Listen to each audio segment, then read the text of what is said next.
The Apprentice aide Karren Brady has laid into the boys' team's woeful attempt at a cruise ship logo after the explosive opening episode saw Harry Mahmood fired.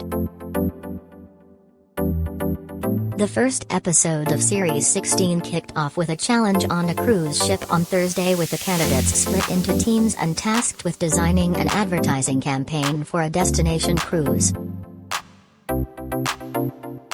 Yet ultimately it was the boys' team were unable to stay afloat, with their cruise logo compared to a turd, while Harry Mahmood ended up becoming the first candidate to be fired.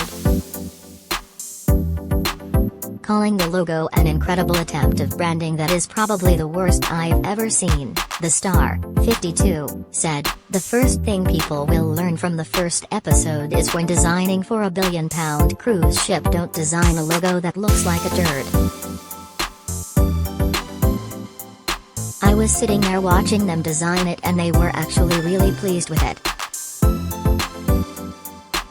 Who is going to spend thousands on a cruise whose logo is shaped like a rotten banana or a very unfortunate shaped piece of dog poo?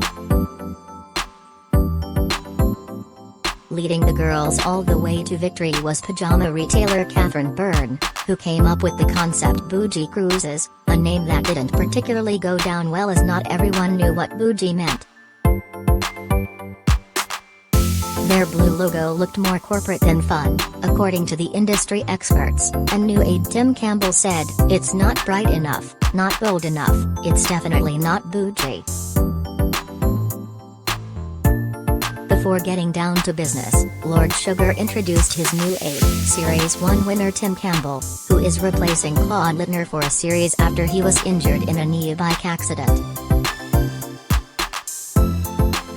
Addressing the candidates, Lord Sugar began, "I must say, we are glad to be back in the boardroom again. But don't for 1 minute think I've gone soft. Due to the pandemic, the world of business is tougher than ever before, and the same goes for this process. In this boardroom you don't get furloughed, you get fired." Following the task, Lord Sugar fired bath bomb businessman Harry, after branding him disruptive. The new series marks the eagerly anticipated return of the show after it was forced off air for 2 years due to the pandemic. The contestants, who BBC bosses insisted were all double vaccinated before taking part in the series, are set to face the toughest challenges ever due to many businesses across the UK having been negatively affected by the pandemic.